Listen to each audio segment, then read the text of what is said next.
Lynn Cullen live in 1 minute.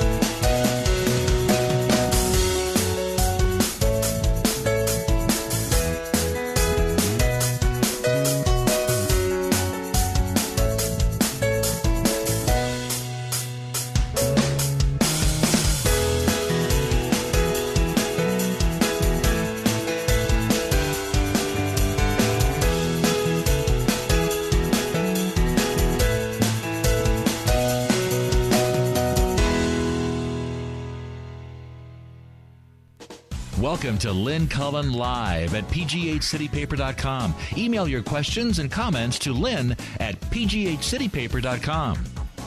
Hello there and welcome to the show. And joining me this day, which is going to become a habit, is once a month visit Jared Day. Mm-hmm.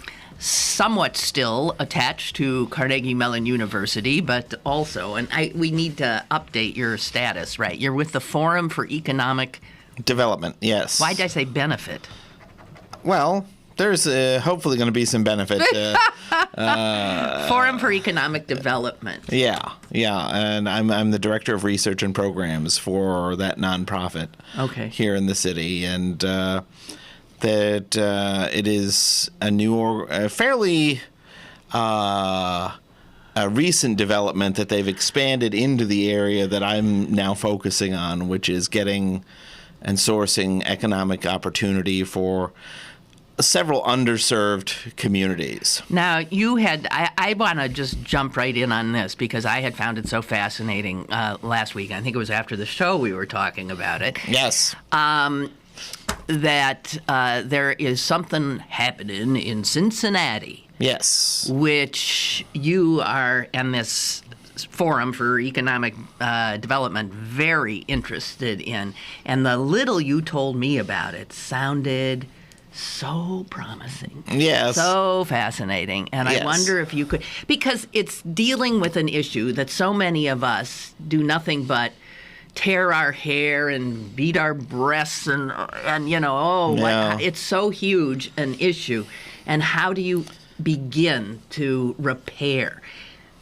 So well, there's two pieces to that conversation.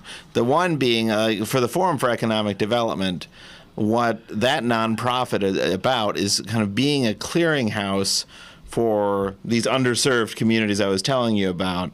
And these would be people who are undereducated, people who are minorities, and people who get laid off in their 50s and 60s.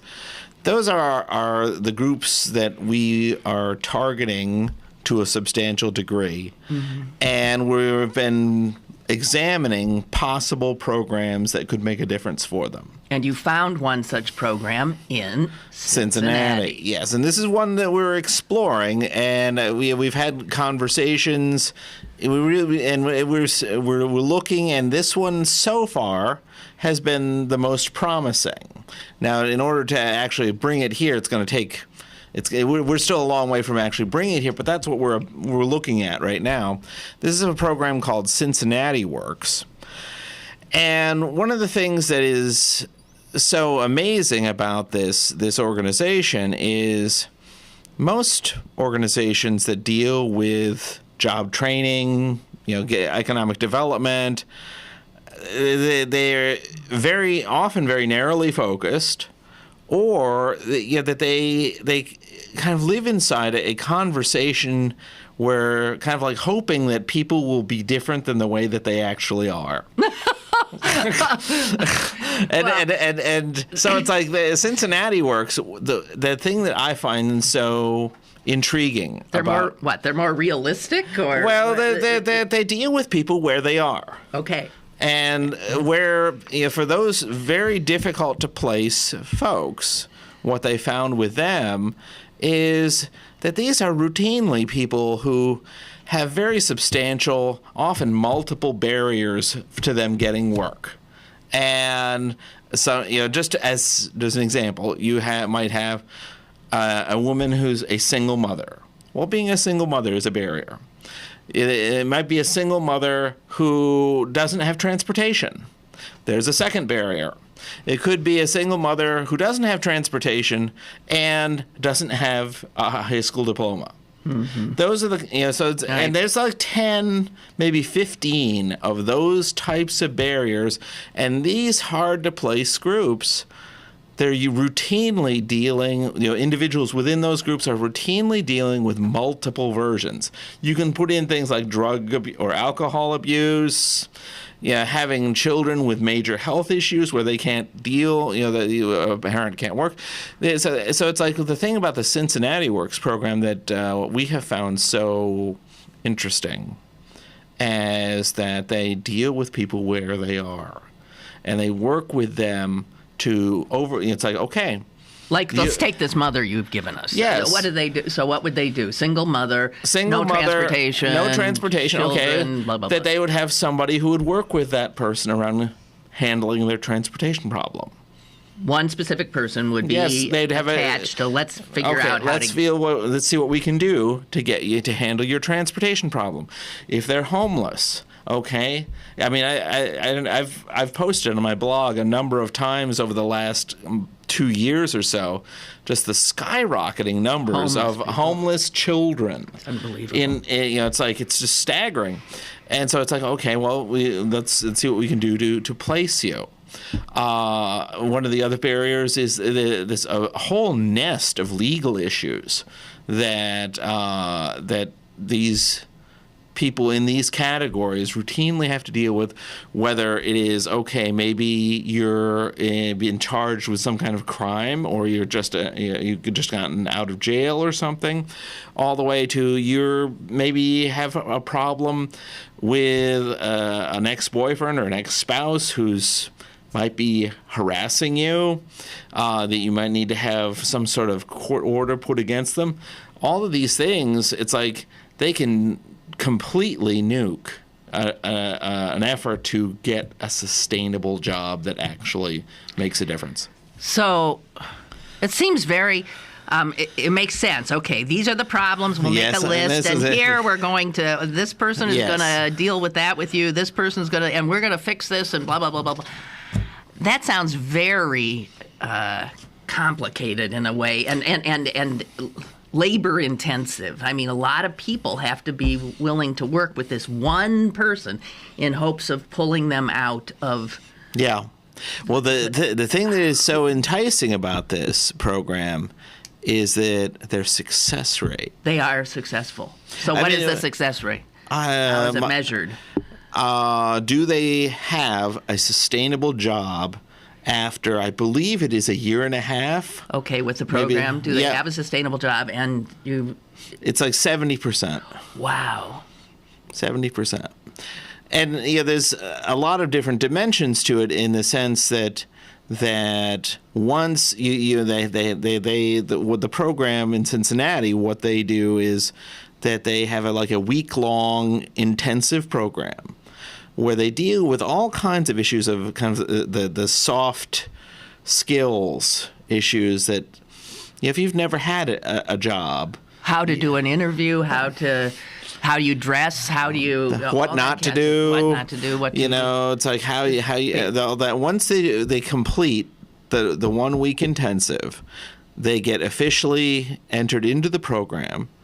And the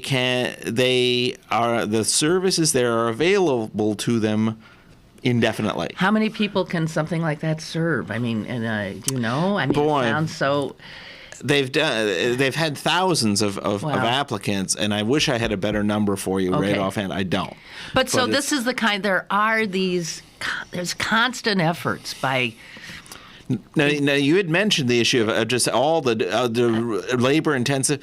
The thing about it is that they found in Cincinnati, and I suspect it's true. I know that the founder of Cincinnati Works, he views Pittsburgh as a very promising locale to transplant this program, that there's already so many different nonprofits and agencies out there that are dealing with discrete dimensions of it. Yes. So you can partner with some of them for the transportation part, for the this part, for the that part. And looking ahead, the Forum for Economic Development, that is in many ways what we're looking for. Is we're not looking to invent all of this. Right. It's to more act as a clearinghouse, a networking kind of agency that connects up and facilitates the connections and conversations between mostly what's already existing. We're not out to reinvent the wheel because... So it's about making more sensible and efficient use of some of what's out there. Yeah. And I especially like with the starting point, which is dealing with the individual where they are, not where you want them to be, not where your imagination says that this is the person. Yeah, here's how you need to fix them. Yeah. Before you can even do anything. It's like, no, deal with them where they are. Yeah. And these, now let's be clear, these are the toughest people to get into a sustainable job. And we're not just talking about a job, because there's lots of job placement organizations here and elsewhere that have successful programs of putting people into jobs. But it's having them be both sustainable, that they're able to stay in that job for a long period of time, but also to be sustainable, that they can actually get enough of an income that they can get themselves off or off of certain types of public assistance. They can actually get a leg up. Yeah, finally. To build something. Yeah, on this slippery ladder we've got. Yeah, and so that is a program that the Forum for Economic Development, that's the kind of program that we're really looking at. That's the one that's on our radar screen right now. And we're looking for other organizations to collaborate with and to network with. The program that we are kind of building is one called Pittsburgh Bridges, that kind of captures that issue of networking and cooperation and communication.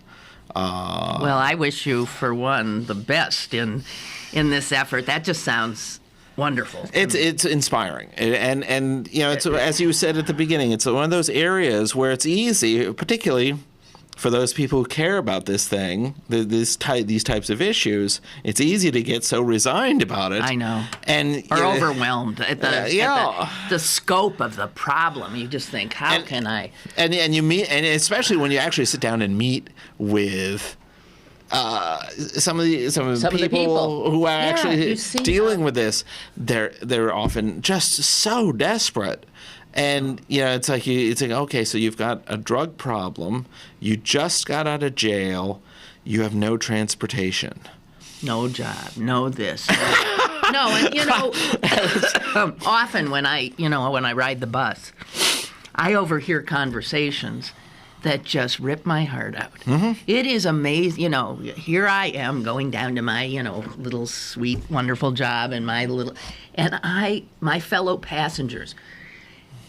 I often wonder what stories are on this bus, but they're often dealing with exactly these issues. Yeah. And my heart goes out to them. And I know for myself, and I just view it as, but for the grace of God. Exactly right. That's why you're not a Republican. That's not a Republican kind of thing to say. No. There for the grace of God. Okay, so Jared Day, as you may know, is a historian.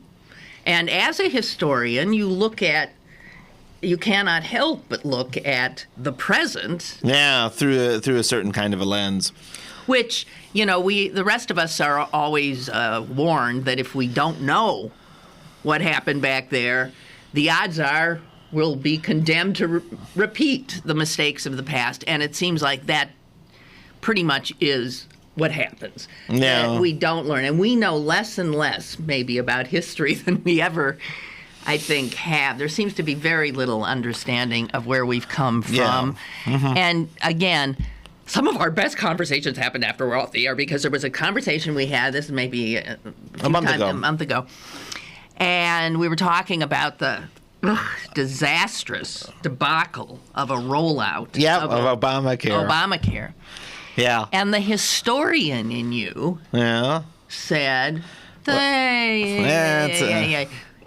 And you brought up the New Deal. Yeah. Okay. It's one of those things where I'm not sure if we talked about it, but I know I talk about it a lot on my blog.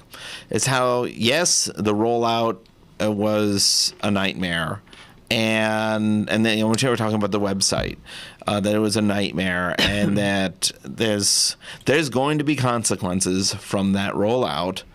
But the history, at least in the way that I sort of think about it, tells us that the website thing is not going to be what is really remembered about this. And my evidence for that is simply looking at the disastrous new rollout of the New Deal. See, we don't think of a disastrous rollout of the New Deal. No, it looks like this halcyon age of liberal programs that FDR was able to put through that altered America's relationship with the federal government and solved all kinds of important social issues. That's the legacy that we think of now. Okay, so what was the beginning? Well, there's sort of two sides to the New Deal program that I think can give liberals and progressives, some good medication. And perspective. Yes, that when the New Deal first got rolled out, the programs, and this is one of the programs that I've studied a lot myself, was what's called the Civil Works Administration. It was CWA. Yeah, the CWA, and it was a precursor to the more famous WPA, which came later. And Harry Hopkins, one of the great FDR administrators, administered the program. This was in the fall of 1930. I believe it was 1934, 35. 33, 34. Because there was nothing in place. FDR came in, committed that he was basically going to do anything. He was going to try anything to try and help the unemployed. And they were looking at, this was at the absolute depths of the Great Depression, where there was an unemployment rate of somewhere between 25 and 27%. Jeez. And, one of the most breathtaking numbers I ever heard was the unemployment in Toledo, Ohio, during the Great Depression was 80%. Wow. I mean, what is that? You can't. It's like you can't even get your brain around that kind of a number. And with they put together this winter program called the CWA, and the way that it worked was Harry Hopkins, he didn't even have an office at this time. He was in the hallway of some some office building in D.C., had a desk in a hallway, and he was writing checks to emergency relief organizations around the country, different states and different cities, and Pittsburgh was one of those, along with many other cities. And the kind of work that they were doing was like raking leaves. Okay. I mean, they're putting people to get rake leaves, and we'll pay you. Yeah, we'll pay you to rake leaves. All right. We'll pay women to be in quilting bees. Okay. We'll pay people, to shovel snow. And this is the federal government doing this. And of course, this was a Republican town back at that time. Yes. And oh man, if you'd read the Pittsburgh Post, the press, probably, and the Telegraph, I think, was another one. If you'd gone back and read those papers at the time, these programs were being ridiculed. And of course, you can hear the rhetoric. Yeah. It's just like, they're just spending money to do nothing of real value. Well, there was sort of that piece of the story. The other piece, and we'll just start with the analogy of, okay, what would we be saying about Barack Obama right now if Obamacare, say Obama's first stimulus package, and the Lilly Ledbetter legislation, if all three of those things had been declared unconstitutional, what would we be saying about Barack Obama right now? About his... There would be nothing to show. No. And yet, if you were to look at FDR, the first, his package of legislation to deal with the Great Depression, well, it was the Agricultural Adjustment Act, the National Industrial Recovery Act. Okay. There was there's a series of others. there was like 10 of these things that the Supreme Court struck down. They just kept saying, it's unconstitutional, unconstitutional. Exactly. So he kept trying to do things, and the court, a very conservative court, absolutely, is the Charles Evans Hughes court, kept throwing it back in his face. Yeah. And so, it's Jeez. So it's like, and yet very few people really remember that. No. It's like, no, that hasn't happened to Barack Obama. And it's just like so much of this, the noise surrounding what Obama has done masks the degree of his accomplishment. One figure... Although I must say, wait a minute, the Supreme Court, by pulling the Medicaid aspect out, for allowing states to, well, maybe we will and maybe we won't expand it, that really helped to cause, I would think, a bit of a problem for sure. the Affordable Care Act. Yes. And there again, though, history suggests that those states, most of them, will come around. Yeah, because the money's just too good. Yeah. That, well, like this Snyder, the governor of Florida, Michigan. Scott. It's of Florida. Okay. He is under tremendous heat right now. He said yes, then a week later he says, well, maybe not. But it's an indicator of just the intense pressure that many of these governors are under to take the deal. And so, that is. Okay, so Professor Day is telling all of us to take a deep breath. Yeah. And understand that it's rare that some of these major transitions go smoothly. That's it. And because, first of all, there's always Republicans on the other side fighting them tooth and nail. Nothing has ever changed about that. No. All the progress that's been made, there's always that same crowd. Sure. And in 1936, the Republicans were so confident. Alf Landon was their candidate in 36. That they were going to unseat. Oh yeah, that he was gonna win, and polling was still extremely primitive at that time. But it's like it was their perception that now this is that we are going to unseat FDR. We have all these issues that we think we're going to be running on, and Alf Landon got his clock cleaned. And by the end, the Congress, by the end, I think it was by the end of 1936 elections, there was only 17 Republicans in the Senate. Wow. Wow.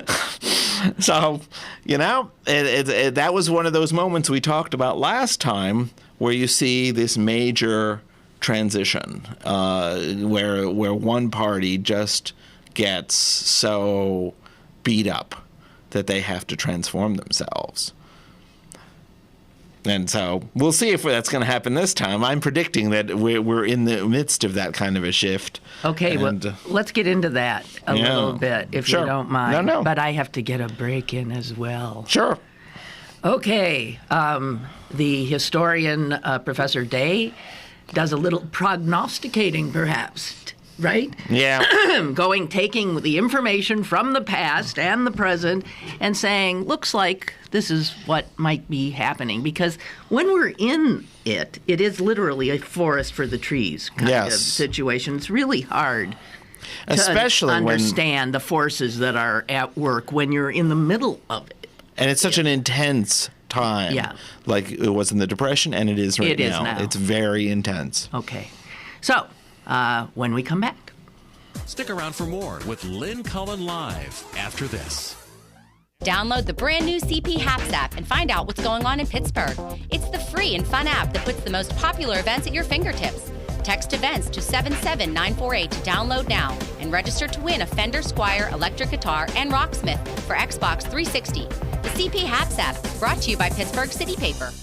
Just in time for the holidays, Little's Shoes is your UGG headquarters. Little's has the largest selection of UGGs for men, women, and children to stay warm with shearling-lined boots, shoes, and slippers. Don't forget to get your hats, gloves, scarves, and more. Bring the entire family to view one of the largest in-store UGG shops in the U.S. All available at Little's Shoes, Pittsburgh's largest family shoe store. Forbes Avenue in Squirrel Hill or littleshoes.com.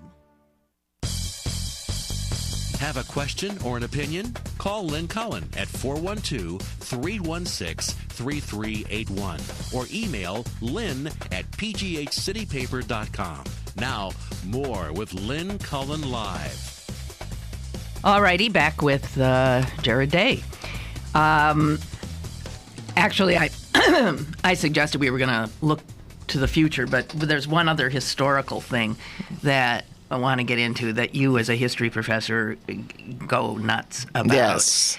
And that is what? The misuse of historical analogy? Yes. Like... Well, I mean, when you opened the program, you talked about how it is that, that history ideally is supposed to inform us such that we make wiser choices in the present and in the future. And one of the things that has been I've just seen a real popularization of is the use of certain historical analogies, particularly the one that was often used when we got into the war in Iraq and has been all over the place in terms of the discussion of Iran, is the Munich conference of 1938. Are you familiar with this? Is that Neville Chamberlain? Neville Chamberlain selling out Czechoslovakia to Hitler right before World War II. Peace in our time. Peace in our time. Okay, so that. Yes. So, okay, and now you say that people take that historical moment and misapply it to current situations? Yes, and it's been one of these real great,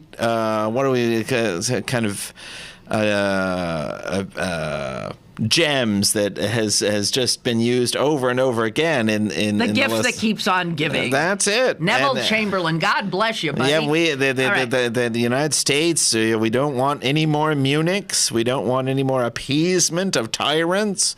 John McCain and Lindsey Graham and Joe Lieberman have been some of the major voices of this conversation, and it's one of the staples of neoconservative, kind of the hawkish elements within conservatism, and even amongst liberals. They find themselves easily taken in by this conversation. And what you hear is so much these days is how it's applied to Iran, that Iran represents such an extraordinary threat. Right. That we need to take either some preemptive action, or we need to do more in terms of like back in 2009, supporting the Green Revolution that was going on there.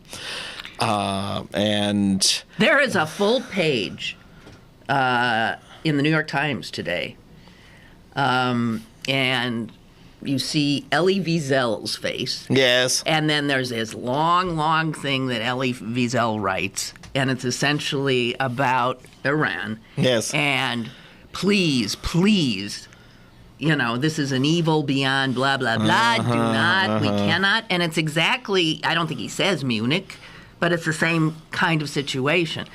But, Iran obviously is. Yeah. A threat. A threat. But you have to always be... balance off a conversation for, okay, are we looking at something that is where the analogy is Munich, or is it something else?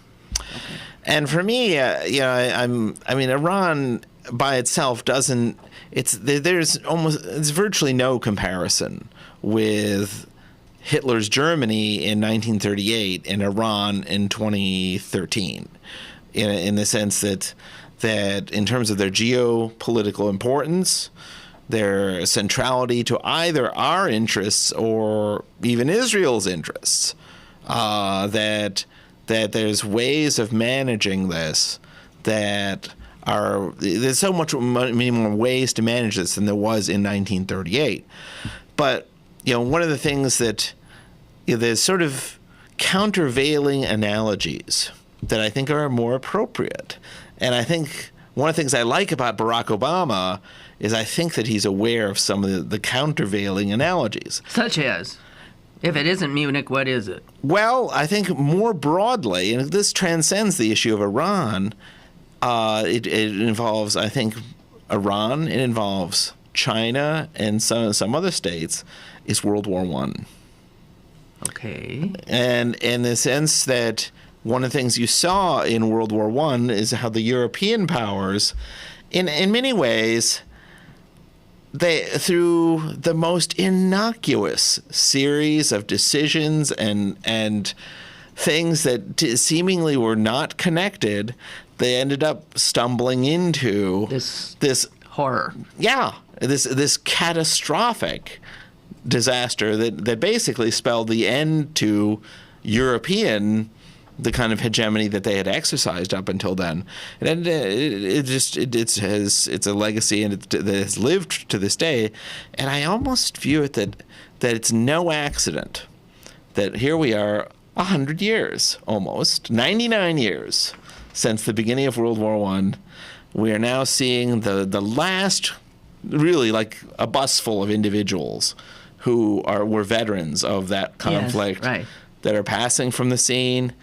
That whole event is now passing into history books. Right. There aren't going to be anybody who remembers that event, and it's almost like no accident that, in my own view, that the much greater danger is having something like that go on rather than any sort of appeasement or kind of Munich situation. What are the wrong moves that you see being made? Innocuous wrong moves on the global stage? Well, to me, the kind of centerpiece of all of this is, and I talk about this on my blog all the time, is China. Yes. You think we are inordinately fearful of China? To some extent. Well, more and than that we need to. We give them more credit than we should. Absolutely. Okay, but what? And this has an impact on our behavior as a nation. Absolutely. And you think this is a big mistake? Yeah, I think that Obama, one of the great things about him is that in his dealings with both China and Iran, that he's using World War I as his touchstone, being very careful about, okay, we want to make sure that we don't stumble into something, okay, that it will be so consuming of our national resources and of the lives of our people.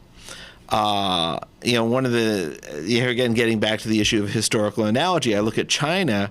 There is so much about China right now that resembles Kaiser Wilhelm's Germany of before World War I, in terms of the kind of hyper-nationalism. Here again, this is something I talk about on my blog all the time. I know. It's like the kind of hyper-nationalism that is being promoted there, the kind of government authorities there that stoke that nationalism because they don't have the kind of legitimacy that, say, what European or Western governments routinely have. It's like that their hold on power in China is quite tainted in a lot of ways. And so it's like they have to constantly stoke something to kind of justify the way it is. And so this is very much like what Kaiser Wilhelm was doing in Germany. So something is seemingly like, who cares, of their all of a sudden saying that their territorial waters go out this far, or that little rock there in the Sea of Japan belongs to us. That's it. I don't care whether the Japanese think that uninhabitable, piece of granite belongs to. And these little things and our reactions to them can either... It can accelerate so quickly. And the mistake can be like thinking that the Chinese authorities, in many ways, they've got a tiger by the tail, in the sense that for generations they have stoked this sense that China is, it's not becoming, that it is a superpower now. And you would contest that you would say China is not a superpower? No. What about the size of its economy? But that's a superpower is usually defined in military terms. It's like the Soviet economy was a disaster. It was a disaster where there was the Soviet, but militarily they were a superpower. But the Chinese right now, that their military, they've got one of the largest armies in the world. But then, unfortunately for them, they don't get along well with most of their neighbors. So they have to use virtually all of that army to guard all of their borders. And they've got a very big border. They do. And we talked before about their Navy, about... Yeah, you say it's ludicrous. Their Navy's ludicrous. Yeah, it's a joke. And their Air Force is not... Well, it's nothing compared to... the U.S. Air Force, but it's a kind of thing that the danger for them is that they have promoted amongst their own people that yes, they are equals militarily with the United States, and thus, when you actually decide that you're going to say, okay, those islands are ours, or that airspace is ours. If push comes to shove, they've got to prove it. Yeah, exactly. They got to take those islands. Yes, Japan's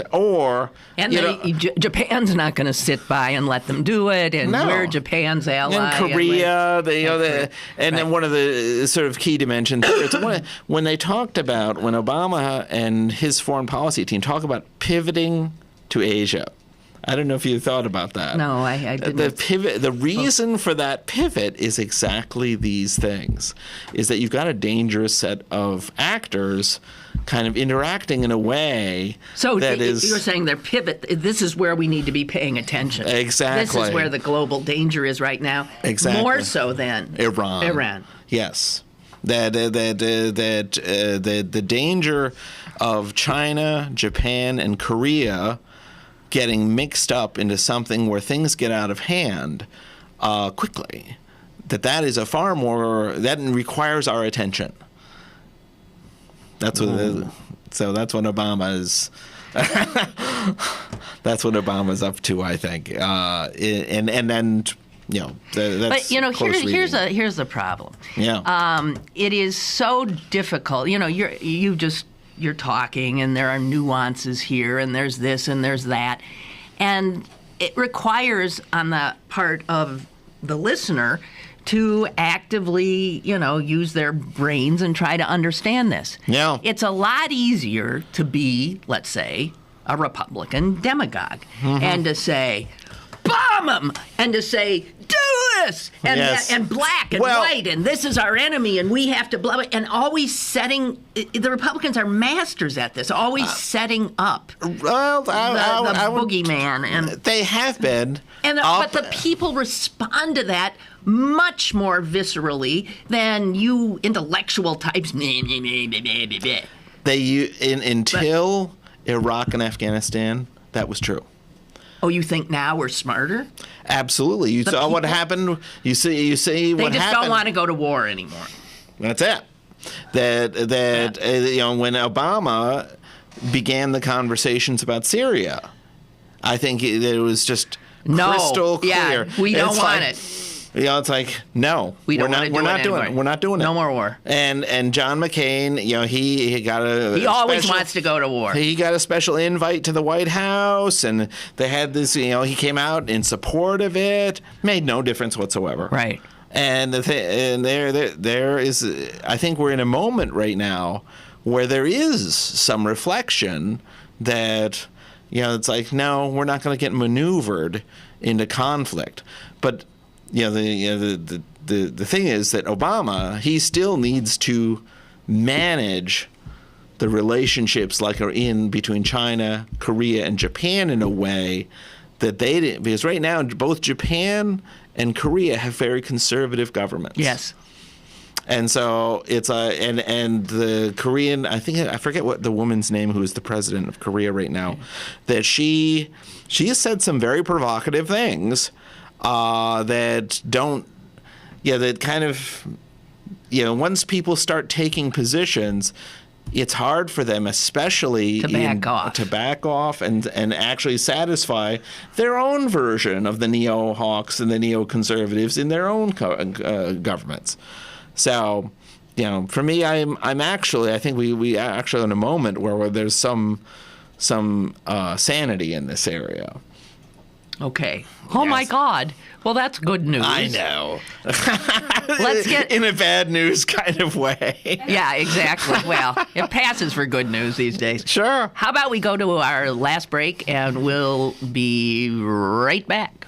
Cool. Email your questions and comments to Lynn at pghcitypaper.com or call Lynn at 412-316-3381.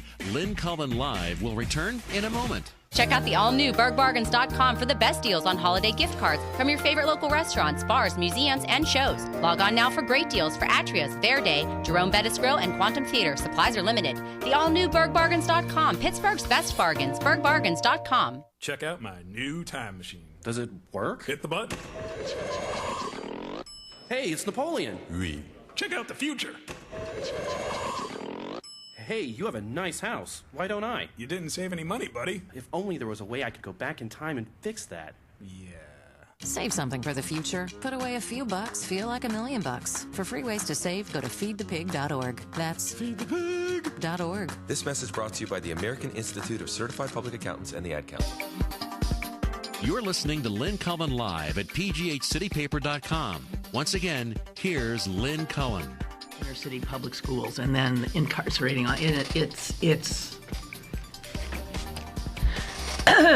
excuse me. Okay. So no, I don't read a lot of nonfiction because I have to read so much nonfiction in the course of my job that it's a busman's holiday to me. I just I want to escape into a novel. Oh, okay. That's generally what I do. But yeah. you read, man, do you ever read a novel? Men don't read fiction very much. I actually took a try at Pride and Prejudice recently. And you couldn't do it. I couldn't get into it. Okay, well now wait. There's got to be a book that you just don't want to. Yeah, you can't escape it. Do you like movies? Oh, sure. Okay. Well, no, let me say, I gravitate more towards classic movies, like Hollywood. Like Pride and Prejudice. Yeah. Well, you'd watch the movie, but you won't read the book. I watched the movie and then tried the book, and I couldn't get into the book. Huh. But I just think she's such a brilliant writer. I mean, I'm a great student of classic Hollywood. I love that. I also gravitate towards documentaries, and I went and saw The Hobbit the other day with my family. God! Oh, did you? Yeah. Went and saw that. And who did I talk to the other day who actually said she'd gone to see Medea's Christmas party or something? Oh, come on! I said you should be shot. You should be. Your head should be shaved, and you should be paraded down the street. Are you kidding me? What, Jess? Don't tell me things like that. Just don't. They're just so funny. They're just so not funny. I didn't see Medea at all. Neither have I. God. Yes. Okay, here's what I do want to talk about. Yeah. the Republicans. Yes. I do want your sense of. We were talking before about how the debacle of the Depression pretty much wiped that party out for some time, but they rose again. Yeah. And are they on the verge of a similar collapse? Do you? I still think that they are. But because of the gerrymandering thing, I mean, I see it happening, but not necessarily at the local level, at the smaller levels, like in state legislatures. Yeah. I don't see that. I can see a thing where the Democrats run the country, the federal government, in large part. Yeah. And the Republicans they run the school boards and the legislatures.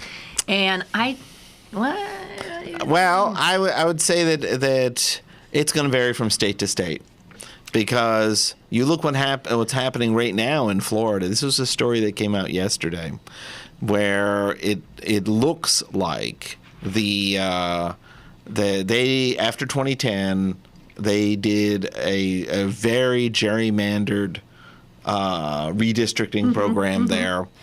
Well, it turns out that the Florida Constitution bars them doing that, and that there's going to be hearings on this in Florida and this is actually a story I'm going to be posting on my blog later today about this very thing, that by every indication the Republican lawmakers there, it's hard to see how they're ever going to defend themselves against breaking the Florida Constitution. So it's going to be like a case by case, state by state version. Well, do you see? Okay, so you can see, and I can see Florida eventually going blue, pretty much. Mm-hmm. You can even see Texas going blue. Well, purple at least. Bluish. Yeah. and then, Virginia and some other states and some of the southwestern states. Yeah. Right? Yeah, well, this is all part of a broad pattern of demographic change. That Texas, that the core Republican voters the core body of Republicans, that it is both such an older and white demographic that in 15 years, most demographers, most political scientists will tell you that Texas will be competitive for Democrats, and that is true both for Texas and New Mexico and Arizona, Colorado. Yeah. Absolutely. And these are all states, like, you take Texas away from the Republicans. They're done. They're done. They're done. Nationally. Yes. Yeah. That means the House, the presidency, they're done. Right. And Florida is the same way. The Republicans right now are making gains. You got to look to where they're making gains. West Virginia. The Republicans. Yes. Oh my God, that state is just Missouri. And yet you got Joe Manchin, sort of like bestriding. He's an interesting figure in a lot of ways, and I see him getting reelected. I don't know. I wouldn't be surprised. I wouldn't be surprised. He has been. They've always had two Democratic senators. Yeah. Even during. And often a Democratic governor. Often. Okay, and often a Democratic governor. Yeah. So, but it's like at every other indicator shows that state is going more conservative, more Republican. But I would argue, what is the difference between West Virginia and southwestern Pennsylvania? There's none. I mean, I know there's that border there, but there it's the same. Difference. There is a difference. Yes. In that I would argue that southwestern Pennsylvania is much more urban. Other than Pittsburgh. I mean, I'm thinking. Well, Pittsburgh, of course, if you take out urban centers, the whole world turns a lot more conservative. But this is the only. The suburbs, those surrounding counties, those are all Republican. Well, they're bluer than you might suspect. When I was working Westmoreland, Greene, Fayette. Well, I'm thinking Washington. I'm thinking more like the inner core of suburbs. Oh, okay. Like Fox well, Chapel. I know. Yes, that. Yeah, those places, and I mean the bottom line is, urban centers. One of the things that makes them urban is that's where a lot of people live. It's easy to get distracted by. Well, that's true. And when you see a map of the United States, it looks so and it's red. all red, and then you realize, wait a minute, it's all those big square states. It's all just red, red. But there are very few people. Yeah. There's more people in Allegheny County than there is in the entire state of Wyoming. Yeah, exactly. It's like, but it looks, and it gives you that perception of strength and. No. It's like, yeah, as long as the Democrats have some kind of a foothold in urban centers, I mean, that's what you want to be concerned about. And you can see it with the trends from rural counties. It's like they are having trouble holding on to their populations. I know. And they know it too.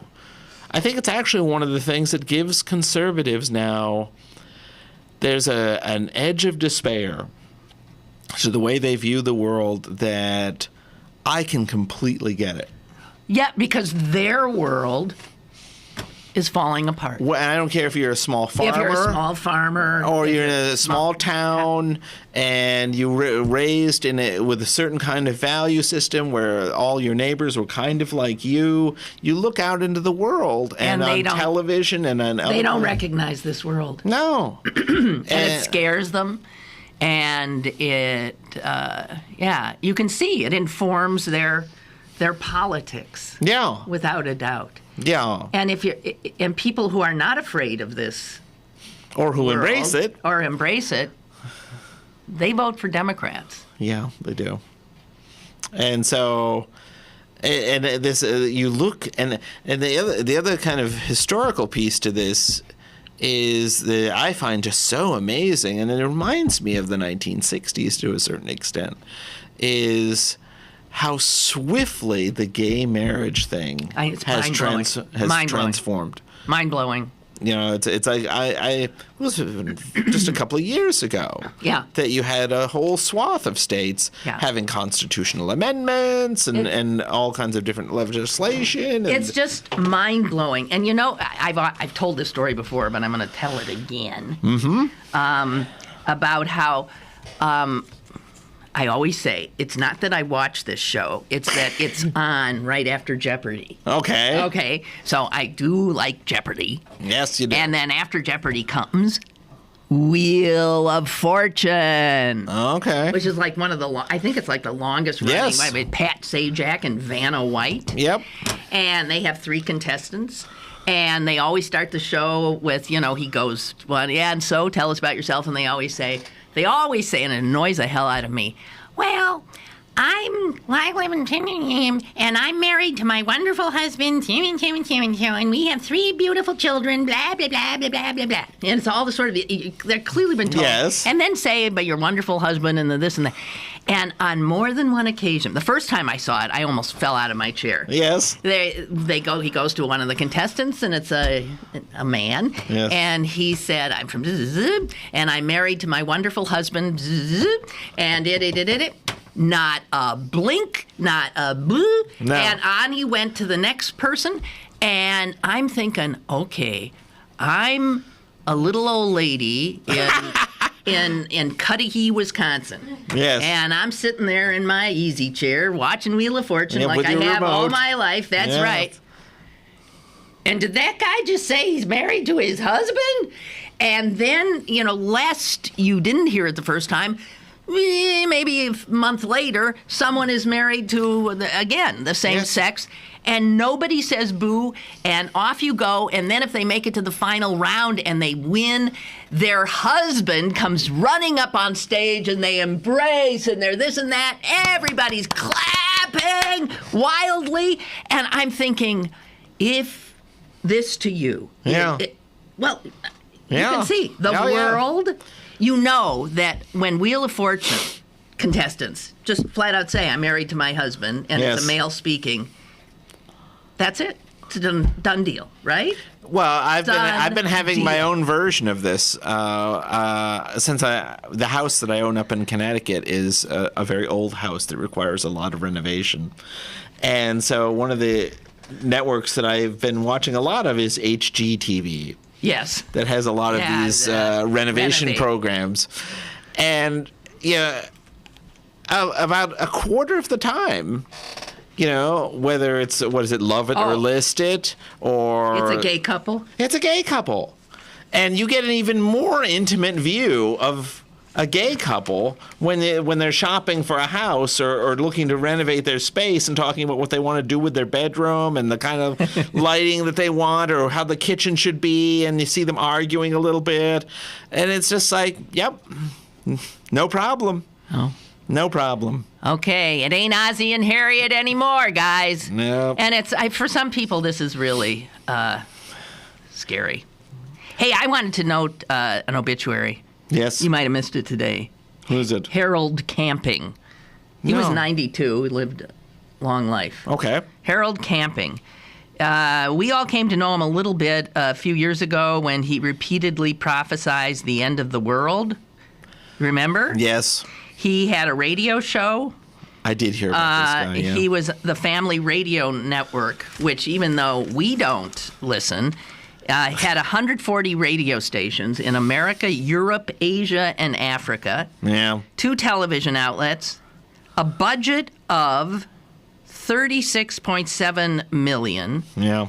Listeners gave him almost $20 million a year, $34 million in investment. This guy, gazillions of dollars. Yeah. By hoodwinking all these people who, because of things like those gay couples renovating their homes and the gay contestants on Wheel of Fortune, absolutely are willing to buy into the fact the that world's coming to an end. The world is ending. Yep. Yeah, but he did. He figured it out. Remember him? And that was it 1988 or 1998? No. It was 2011. Oh, was it? It was just the other day. Oh, okay. He estimated that 7 billion people would die. Yes. The date was May 21st, 2011. I remember that. Yes, I had my nephew was hooked on that date. Are you kidding? No. And it was and it was based on he's no idiot. A complex formula involving the biblical flood survived by Noah in what Mr. Campbell said was 4,999 BC, a 7,000-year clock that began ticking from that moment, and the subtraction of 1 year because of a difference in an Old Testament and New Testament calendars. Anyway, the FCC, was flooded with complaints from people who family members panicked. Yeah. Gave away their homes and all of yeah. their assets. Some people killed themselves. Yes, indeed. Well, It looks like the only clock that stopped ticking was his own. He'd be dead now. Harold Camping. Yes. Just wanted to note his passing. Well, you were asking about popular culture, and you were discussing, I guess, yesterday, Joan Fontaine and Olivia de Havilland. Olivia de Havilland. Oh, man. Well, it got me to thinking, it's like, there is shockingly few left of that Hollywood generation of the 1930s. And we're trying to figure... I think Olivia's still alive. Yes, I think She's so, too. She's too mean to die. Really? And I think, because, you just think of her as Melanie. No. Who is too sickeningly sweet. Yeah. Hush, hush, sweet Charlotte. Did you see No, I'm a classical film nut. Yeah, me too. So I love all those women. They're marvelous. Well, you know who is stunningly still around is Louise Rayner. Do you remember Louise? She was so gorgeous. Stunning. Absolutely stunning. Well, and but she was never, a lot of people won't know that name. Right. Well, she's one of the few actresses, I think she's only one of 3, 3 maybe 4, who won Academy Awards for Best Actress 2 years running. And that would be a long, long, long time. She won in the 30s. She won in the 30s. Okay. And it was for the good... Well, Fontaine won in the 30s as well. But Louise, I believe she's like 109 right now. God. And she lives, I think, either in London. I think in London. And one of the big things that happened with her, she actually did two of my most favorite movies of the 30s, which was The Good Earth and The Great Ziegfeld. Oh my God! Did you ever see that one? Yes. And wait, who plays Ziegfeld? That is the guy who was in Mr. Roberts, William Powell. And it was just a great movie. And Louise Rayner plays Anna Held, who was this singer. And it's just hilarious. It was just a hilarious role. But she fled Nazi Germany and landed in Hollywood and stayed there and was very much involved with the USO and all that back with Marlene Dietrich and people like that. Mm-hmm. And she was just recently, I think within the last couple of years, here she is like in a wheelchair and all that, given a Walk of Fame star and the German version of the Lifetime Achievement Lifetime Achievement in Germany, because she was viewed as a traitor, and she was resisted up until like last year. Why am I blanking on the another extraordinary German actress, gloriously beautiful, who was also the rocket scientist? Oh man, she was Hedy Lamarr. Hedy Lamarr. Yeah. More patents than you can shake a stick. Oh my God! Yeah, she's quite something, and that's one of the things that I love about when you get to know more about certain Hollywood stars. Is some of them, they are so smart. One of my heroes is Marilyn Monroe. Yes. I agree with you. Yeah. And she becomes more and more fascinating. Have you read her poetry? No. Oh, my God. Oh, my God. Wow. Okay. There is a documentary out that's called something Marilyn. I don't know, maybe Love Marilyn. And it goes into some of the poetry she wrote. Smart. Brilliant. And she drew. She would draw little doodles. The way she was desperately trying to make her head, she was so insecure about the fact she wasn't that educated. But in fact, she read voraciously, voluminously, and like heavy books. And she loved to discuss that kind of stuff with people. And the challenge, of course, that she faced was that she had created this character, the ditzy blonde, called Marilyn Monroe. Yes. And it's like nobody ever mistakes Charlie Chaplin for being the little tramp. But even people who knew her for years would routinely kind of relate to her like the character that she had invented, Marilyn Monroe. What a tragic, tragic soul. Yes. You got to see that documentary. Okay. Please. It's probably on demand or something. Okay. I watched it twice. I was blown away by it. And there's video of her from, when she was studying with Strasberg. Really? I'd love to see that. Oh, my God. Yeah. So, we're out of time. Yeah, we are. How do we end up with who did the Hollywood? How do we get onto that? You had said you wanted to talk about maybe some pop culture or... No, I did not. You did. I said, do you watch movies? Oh, okay. I think that's what happened. Yeah, that's true. It doesn't matter. Yeah. At any rate, always a scintillating conversation. I always feel just a little bit smarter having listened to you, and I certainly know a little bit more history. So thank you. And we'll see you next year? Yep. We have to set the exact date, but it'll be sometime like the third week of the month. The third week of the month. Okie doke, guys. Thank you, Jared, and keep up your wonderful work. And tomorrow, Thomas Sokolowski will be sitting right here. See you then.